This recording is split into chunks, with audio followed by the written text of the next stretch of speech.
जय श्री कृष्ण। आप सभी का हमारे चैनल दिव्य अमृतवाणी में स्वागत है। कथा के पहले भाग में आपने गोकर्ण की सुंदर कथा सुनी। गोकर्ण के भाई धुंधुकारी का क्या हुआ, वो किस गति को प्राप्त हुआ और फिर उसकी मुक्ति किस तरह हुई। इस भाग में इस रोचक, रोमांचकारी और विस्मयकारी कथा प्रसंग को सुनिए। सूत जी कहते हैं, हे शौनक जी, पिता के वन चले जाने पर एक दिन धुंधुकारी ने अपनी माता को बहुत पीटा और कहा, बता धन कहाँ रखा है, नहीं तो अभी तेरी जलती लकड़ी से खबर लूँगा। उसकी इस धमकी से डरकर और पुत्र के उपद्रवों से दुखी होकर उसकी माँ रात्रि के समय कुएं में जा गिरी और इसी से उसकी मृत्यु हो गई। योगनिष्ठ गोकर्ण जी तीर्थ यात्रा के लिए निकल गए। उन्हें इन घटनाओं से कोई सुख या दुख नहीं होता था, क्योंकि उनका न कोई मित्र था न शत्रु। धुंधुकारी 5 वेश्याओं के साथ घर में रहने लगा। उनके लिए भोग सामग्री जुटाने की चिंता से उसकी बुद्धि नष्ट हो गई और वह नाना प्रकार के अत्यंत क्रूर कर्म करने लगा। एक दिन उन कुलटाओं ने उससे बहुत से गहने मांगे। वह तो काम से अंधा हो रहा था। मौत की उसे कभी याद ही नहीं आती थी। बस उन्हें जुटाने के लिए वह घर से निकल पड़ा। वह जहाँ तहाँ से बहुत सा धन चुराकर घर लौट आया तथा उन्हें कुछ सुंदर वस्त्र और आभूषण लाकर दिए। चोरी का बहुत माल देखकर रात्रि के समय स्त्रियों ने विचार किया कि यह नित्य ही चोरी करता है, इसलिए इसे किसी दिन अवश्य राजा पकड़ लेगा। राजा यह सारा धन छीनकर इसे निश्चय ही प्राणदंड देगा। जब एक दिन इसे मरना ही है, तब हम ही धन की रक्षा के लिए गुप्त रूप से इसको क्यों न मार डालें। इसे मारकर हम इसका माल मत्ता लेकर जहाँ कहीं चली जाएंगी। ऐसा निश्चय कर उन्होंने सोए हुए धुंधुकारी को रस्सियों से कस दिया और उसके गले में फांसी लगाकर उसे मारने का प्रयत्न किया। इससे जब वह जल्दी न मरा तो उन्हें बहुत चिंता हुई। तब उन्होंने उसके मुख पर बहुत से धधकते अंगारे डाले। इससे वह अग्नि की लपटों से बहुत छटपटाकर मर गया। उन्होंने उसके शरीर को एक गड्ढे में डालकर गाड़ दिया। सच है, स्त्रियां प्राय बहुत दुस्साहसी होती हैं। उनके इस कृत्य को किसी को पता ही न चला। लोगों के पूछने पर कह देती थी कि हमारे प्रियतम पैसे के लोभ से अब की बार कहीं दूर चले गए हैं, इसी वर्ष के अंदर लौट आएंगे। बुद्धिमान पुरुष को दुष्टा स्त्रियों का कभी विश्वास नहीं करना चाहिए। जो मूर्ख इनका विश्वास करता है उसे दुखी होना पड़ता है। इनकी वाणी तो अमृत के समान कामियों के हृदय में रस का संचार करती है, किंतु हृदय में छुरे की धार के समान तीक्ष्ण होता है। भला इन स्त्रियों का कौन प्यारा है। वे कुलटाएं धुंधुकारी की सारी संपत्ति समेटकर वहाँ से चंपत हो गई। उनके ऐसे न जाने कितने पति थे और धुंधुकारी अपने कुकर्मों के कारण भयंकर प्रेत हुआ। वह बवंडर के रूप में सर्वदा 10 दिशाओं में भटकता रहता था तथा शीत और गर्मी से संतप्त और भूख प्यास से व्याकुल होने के कारण हा देव चिल्लाता रहता था, परंतु उसे कोई आश्रय ना मिला। कुछ काल बीतने पर गोकर्ण ने भी लोगों के मुख से धुंधुकारी की मृत्यु का समाचार सुना, तब उसे अनाथ समझकर उन्होंने उसका गया जी में श्राद्ध किया और भी जहाँ जहाँ वे जाते थे उसका श्राद्ध अवश्य करते थे। इस प्रकार घूमते घूमते गोकर्ण जी अपने नगर में आए और रात्रि के समय दूसरे की दृष्टि से बचकर सीधे अपने घर के आंगन में सोने के लिए पहुँचे। वहाँ अपने भाई को सोया देख आधी रात के समय धुंधुकारी ने अपना बड़ा विकट रूप दिखाया। वह कभी भेड़ा, कभी हाथी, कभी भैंसा, कभी इंद्र और कभी अग्नि का रूप धारण करता। अंत में वह मनुष्य के आकार में प्रकट हुआ। ये विपरीत अवस्थाएं देखकर गोकर्ण ने निश्चय किया कि यह कोई दुर्गति को प्राप्त हुआ जीव है। तब उन्होंने उससे धैर्यपूर्वक पूछा। गोकर्ण जी ने कहा, तू कौन है? रात्रि के समय ऐसे भयानक रूप क्यों दिखा रहा है? तेरी यह दशा कैसे हुई? हमें बता तो सही। तू प्रेत है, पिशाच है अथवा कोई राक्षस है? सूत जी कहते हैं, गोकर्ण जी के इस प्रकार पूछने पर वह बार बार जोर जोर से रोने लगा। उसमें बोलने की शक्ति नहीं थी, इसलिए उसने केवल संकेत मात्र किया। तब गोकर्ण जी ने अंजलि में जल लेकर उसे अभिमंत्रित करके उस पर छिड़का। इससे उसके पापों का कुछ शमन हुआ और वह इस प्रकार कहने लगा। प्रेत बोला, मैं तुम्हारा भाई हूँ, मेरा नाम धुंधुकारी है। मैंने अपने ही दोष से अपना प्राणत्व नष्ट कर दिया है। मेरे कुकर्मों की गिनती नहीं की जा सकती। मैं तो महान अज्ञान में चक्कर काट रहा था। इसी से मैंने लोगों की बड़ी हिंसा की। अंत में उल्टा स्त्रियों ने मुझे तड़पा तड़पा कर मार डाला। इसी से अब प्रेत योनि में पड़कर यह दुर्दशा भोग रहा हूँ। अब दैवश कर्मफल का उदय होने से मैं केवल वायु भक्षण करके ही जी रहा हूँ। भाई, तुम दया के समुद्र हो। आज किसी प्रकार जल्दी ही मुझे इस योनि से छुड़ाओ। गोकर्ण ने धुंधुकारी की सारी बातें सुनी, तब उससे बोले, भाई, मुझे इस बात का बड़ा आश्चर्य है। मैंने तुम्हारे लिए विधि पूर्वक गया जी में पिंडदान किया, फिर भी तुम प्रेत योनि से मुक्त कैसे नहीं हुए? यदि गया श्राद्ध से भी तुम्हारी मुक्ति नहीं हुई, तब इसका और कोई उपाय ही नहीं है। अच्छा, तुम सब बात खोल कर कहो, मुझे अब क्या करना चाहिए? प्रेत ने कहा, मेरी मुक्ति सैकड़ों गया श्राद्ध करने से भी नहीं हो सकती।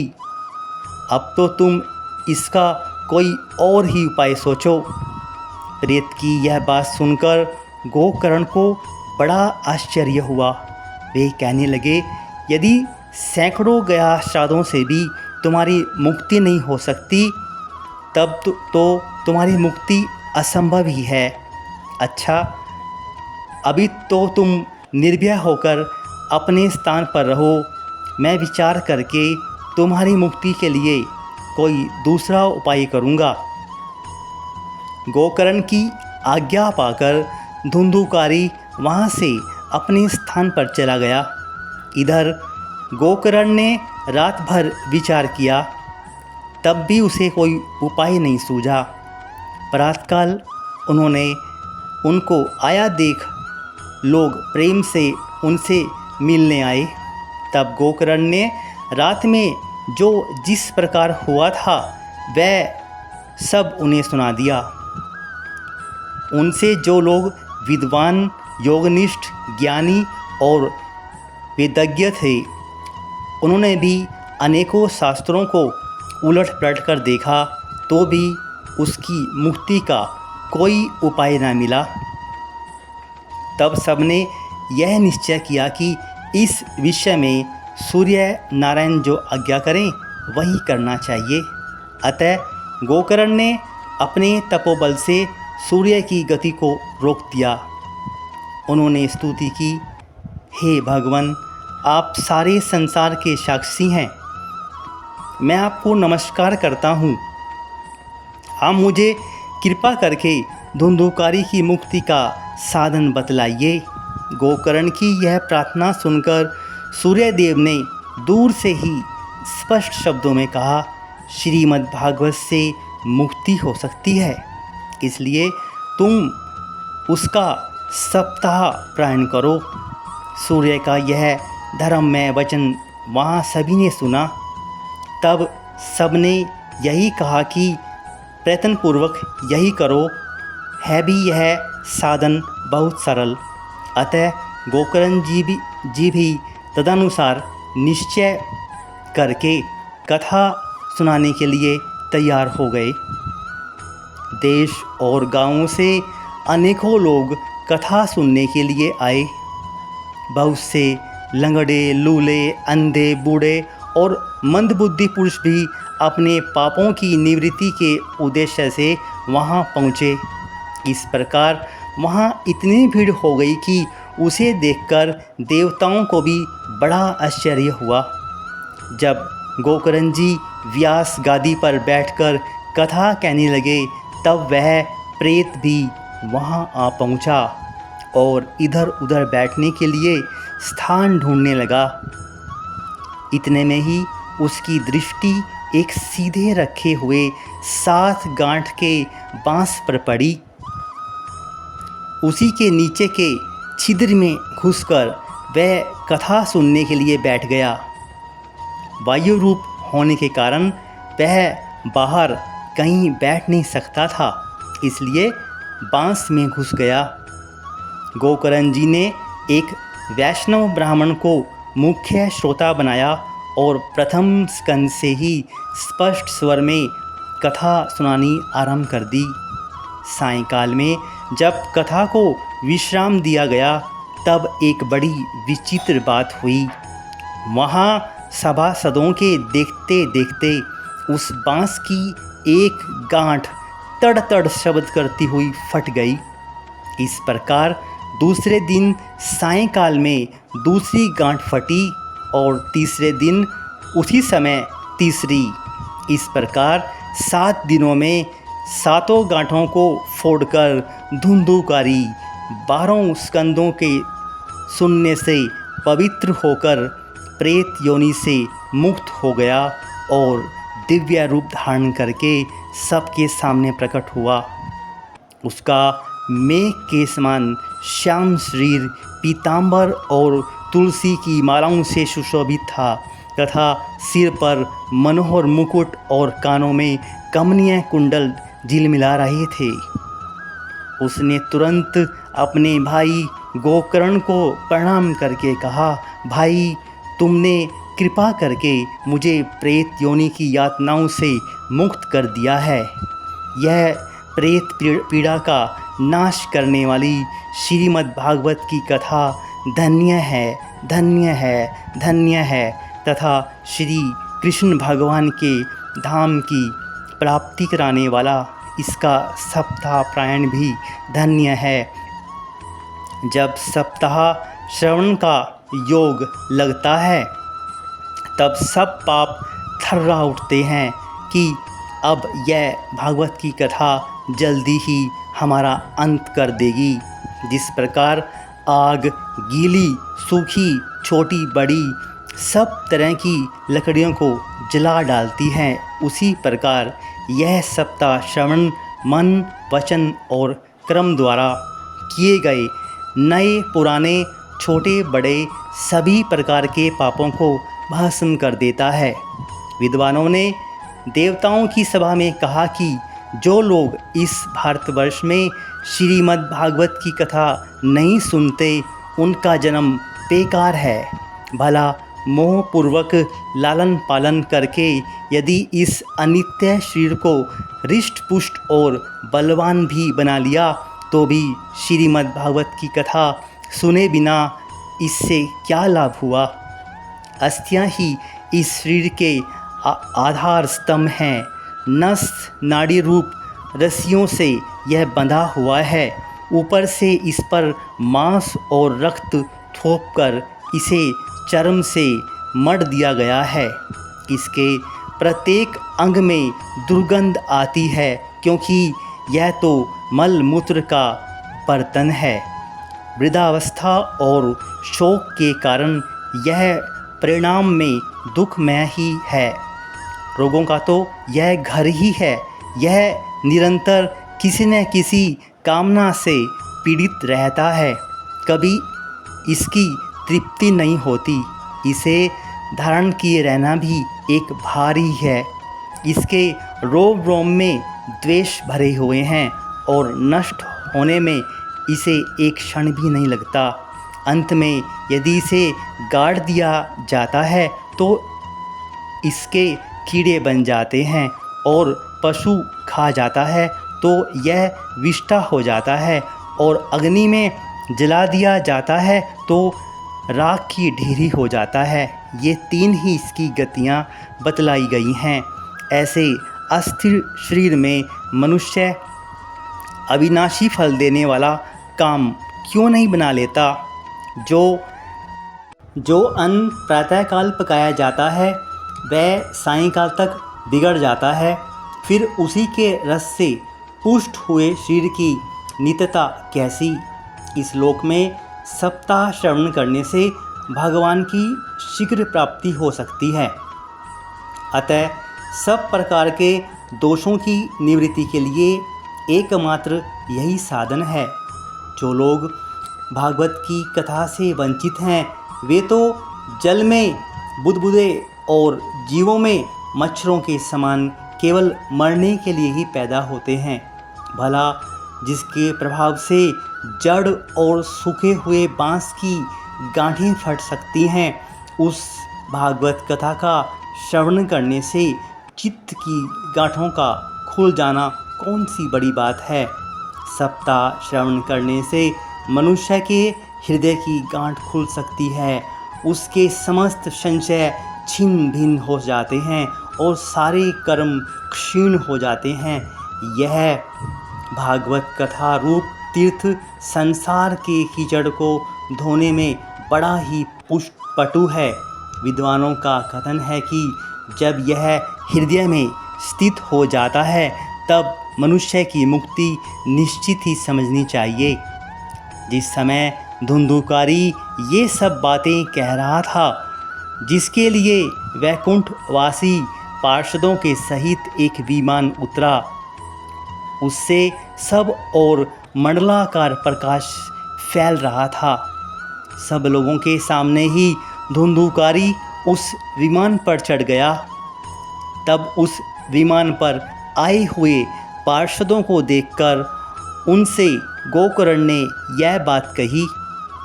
गोकर्ण ने पूछा, भगवान के प्रिय पार्षदों, यहाँ तो हमारे अनेकों शुद्ध हृदय श्रोतागण हैं। उन सब के लिए आप लोग एक साथ बहुत से विमान क्यों नहीं लाए। हम देखते हैं कि यहाँ सभी ने समान रूप से कथा सुनी है, फिर फल में इस प्रकार का भेद क्यों हुआ, यह बतलाइए। भगवान के सेवकों ने कहा, हे मानद, इस फल भेद का कारण इनके श्रवण का भेद ही है। यह ठीक है कि श्रवण तो सबने समान रूप से ही किया है, किंतु इसके जैसा मनन नहीं किया। इसी से एक साथ भजन करने पर भी उसके फल में भेद रहा।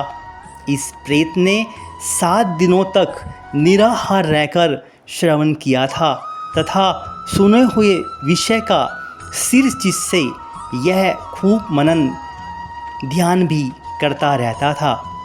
जो ज्ञान दृढ़ नहीं होता वह व्यर्थ हो जाता है। इसी प्रकार ध्यान न देने से श्रवण का संदेह से मंत्र का और चित्त के इधर उधर भटकते रहने से जप का भी कोई फल नहीं होता। वैष्णवहीन देश, अपात्र को कराया हुआ श्राद्ध का भोजन, अश्रोत्रिय को दिया हुआ दान एवं आचारहीन कुल, इन सब का नाश हो जाता है। गुरु वचनों में विश्वास, दीनता का भाव, मन के दोषों पर विजय और कथा में चित्त की एकाग्रता इत्यादि नियमों का यदि पालन किया जाए तो श्रवण का यथार्थ फल मिलता है।